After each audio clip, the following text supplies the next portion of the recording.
Hey everyone, thanks for joining us here in the Navigant Credit Union Broadcast Center. I'm Molly O'Brien. I'd like to say hello and welcome to Sergeant Adam DeCiccio. Thank you so much for joining us. Thank you for having me. We are celebrating and honoring our veterans as tomorrow is Veterans Day, and so I'd like to say thank you and welcome. You are a veteran with the United States Army. Yes. And you are, from what it sounds like, pretty much committing yourself to helping veterans. You are a full-time student in Salve, Regina, studying for a master's in counseling with the end goal in helping veterans manage PTSD. So talk to me a little bit about what it's like for you to be a veteran today. Well, it's an honor to be a veteran in today's world. I was in the military during a very crucial point. I joined the Army when I was 17 years old on September 7th, 2001. Wow. So it was 4 days before 9/11. So I didn't really know what I was getting myself Wow. into. And I joined the infantry. So I ended up, deploying to Afghanistan and then Iraq after that. And since I've been home, I've really tried a lot of different avenues of career paths. But what I'm doing right now really makes it all worth it, and really giving back to my fellow veterans. My goodness gracious. Signing up just a few days before September 11th. That is remarkable. Talk to me just a little bit about what it's been like for you to be home after serving your country. Well, to be perfectly honest, like a lot of other veterans, it's definitely a readjustment and a transition. I've definitely hit a rough patch here and there, and if it wasn't for fellow veterans, especially Vietnam veterans and the VA hospital, I probably wouldn't, be as successful or be here today. Wow, Yeah. those are powerful words. Mm-hmm. Talk to me a little bit about that. I find it really interesting. You said if it weren't for other veterans, especially Vietnam veterans, that you wouldn't be here today. Talk to me a little bit about that. You develop a bond with your platoon, with your squad, with other people that are in the service, and once you come home, the only people that really understand you are veterans. There's a lot of other people out there, civilians, doctors, classmates, what have you, friends from home, that assist in the transition process, but not until you can really connect with the guys and girls that have been there before, is when some healing and some progress can really take place. When I got home from the Army, I moved out to Arizona for about 2 years, and I was kind of lost for a while. And if it wasn't for another Vietnam veteran that kind of took me under his wing, showed me how to navigate the VA system, showed me how to enroll in school, seek out counseling for PTSD, all that stuff, he basically showed me what I'm doing today. Yeah, so I try to, when I meet a veteran who's struggling, I try to pass along the same thing that was passed to me. So This is absolutely incredible, and I'm really excited to continue hearing your story because you have not only garnered help from other veterans, but you're continuing to help serve through your work and through what you're studying at Salve Regina. So, everyone, thank you for joining us again here on Go Local Live with the Navigant Credit Union Broadcast Center. I am joined by Army veteran Adam DeCiccio. Thank you so much for being here today as we continue to honor and celebrate our United States veterans. We appreciate you joining us. thank you.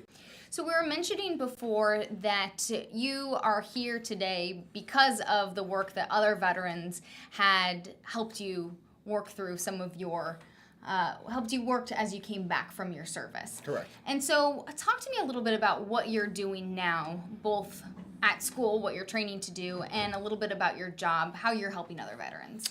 Well, right now I currently work for a nonprofit organization called Veterans Inc.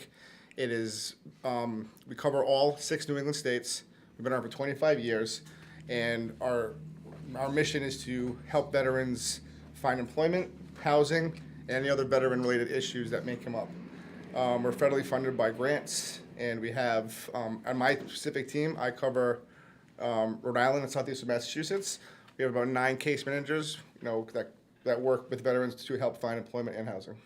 And why do you think this is so crucial to have these kind of organizations around? Well, our target population is homeless or at-risk veterans.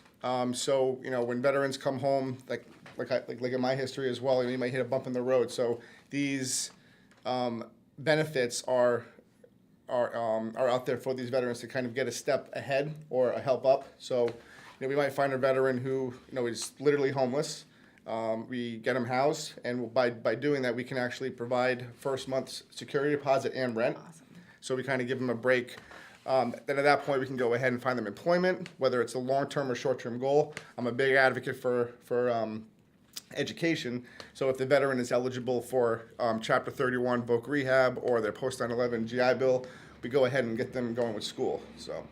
Do you think it's policies like that, like the GI Bill, that have helped people continue along, like go back and figure out what to do next when I come home? Absolutely. It's a huge advantage to go to school free of charge, and not only go to school free of charge, but the VA actually gives you a stipend to go to school. So, I mean, it is a benefit that needs to be used in my eyes, and it gives you a sense of pride and purpose when you're actually in school, knowing that you deserve this advantage. And I mean, I take full advantage of it. So I go to school now for a master's degree in voc rehab counseling at Salve Regina. I got my bachelor's at Johnson & Wales, and that school actually started based on the GI Bill, which I actually found out was pretty cool. That's awesome. Yeah. That's awesome. So and it's very rewarding and stimulating for me, because not only am I a patient or a veteran myself, I'm dealing with veterans all day long, then I have a chance to go to school and kind of see the whole big picture and what we're really trying to accomplish.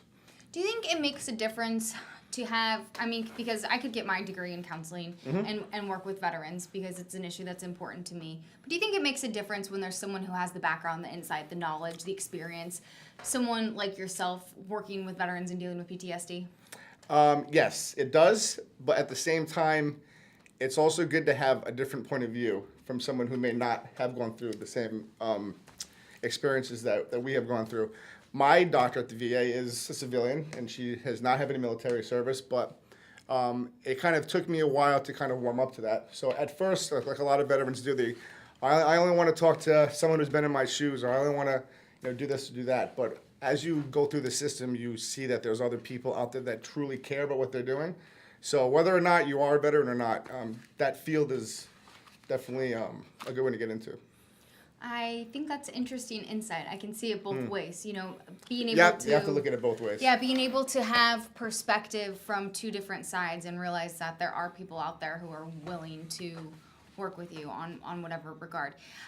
What are your thoughts on getting more services to veterans? Do you think that there are enough services out there? Do you think there needs to be more groups such as Veterans Inc., the services that you provide? What do you think the current state is, and how do we get better? I think the current state is good. The issue is navigating through all the benefits, because there are so many out there, and it seems like each benefit has its own organization or office. This is over here, this is over there. And I do have to give credit to Director Yarn, who's our Director of Veteran Affairs, his main goal is trying to create some type of hub where a veteran can come home to the state of Rhode Island, go to one place, and have everything that they need in one centralized location. So that's good. Yeah, it's a goal. That's good to know. For other veterans who are coming home today or coming home tomorrow, what's your message to them? You've been through this. Take it easy. One thing that I have learned through my studies and my own personal experience, that the longer you wait to get help, the harder it's going to be to come back. So I know when you get home, you think that I just want to kind of disappear for a while. I want to do this, I want to do that.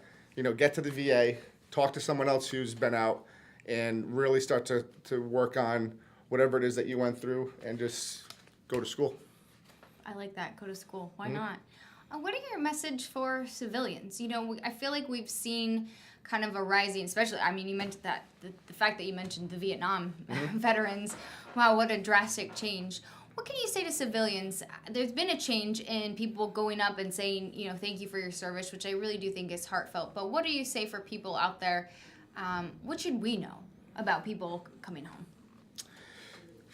So there's a really good TED Talk on returning soldiers back to civilization. And the gentleman's name is Sebastian Younger.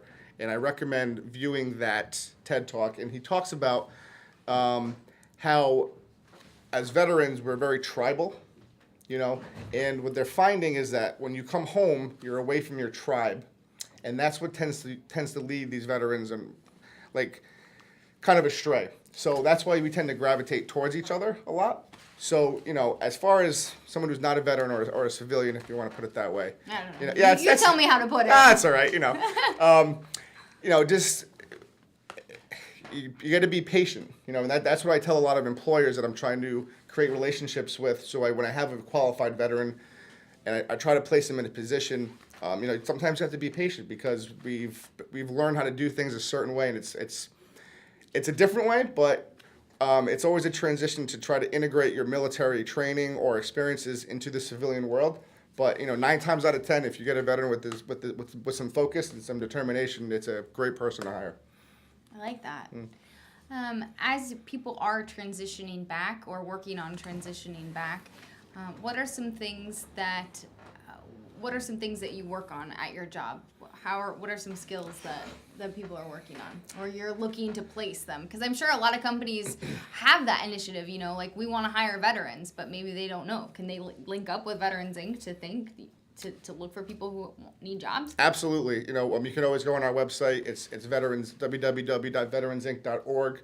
You can reach out directly to me at my direct cell phone. It's 774-239-9756. We have a 1-800 number you can reach out to. It's 1-800-482-2565, and that will get you connected with anybody, whether you're in Rhode Island, Massachusetts, Connecticut, all 6 New England states. And our just main focus is just getting the veteran, housed, employed, and focused. Do you think that veteran services, and you said they're good, do you think they're where they need to be? They could always be better. They could always be better. I can definitely say that if it wasn't for the VA system, I have to, always commend them. It's not a perfect system. There's definitely a lot of room of improvement, Yeah. but you can't deny the fact that they're there to help and save lives. That's good. And then there's people like yourselves who are working to help save lives too, which I think is crucial. And so we're appreciative that you're here to talk to us today a little bit about your story. And I think it's fantastic being able to work for a nonprofit and then continuing your work. What's going on with school? So you're working on getting your master's, right? Is that right? Yep. So I go to Salve Regina, Yeah. and there's a program called it's a vocational rehabilitation program, a rehab counseling. Yeah. Okay. So it's the only program that not only trains you to be a counselor, but also trains you to deal with people with disabilities. So I'm very fortunate to be in a field where 95% of the population that I deal with are not only just veterans, which is its own population, but have PTSD, or they've lost limbs, or all types of disabilities. So this program is really geared towards someone who wants to help the veteran community, and I'm very interested to see where it could actually take me as far as like even implementing specific veteran schooling programs. So if someone does want to work with veterans, they can go through this process and really learn about what it takes to bridge that gap and really get through to them and make a difference. That's awesome. So Yeah. you'll let us know how things progress, right? Definitely. You'll keep us filled in. 100%. I love that. Adam, it's been such a pleasure to chat with you today. I appreciate it. What are your plans for the rest of the weekend? Well, there's a lot of different events going on. Like I said, I cover Rhode Island and Southeastern Mass, so we have a couple parades that will be taking place in New Bedford and Fall River.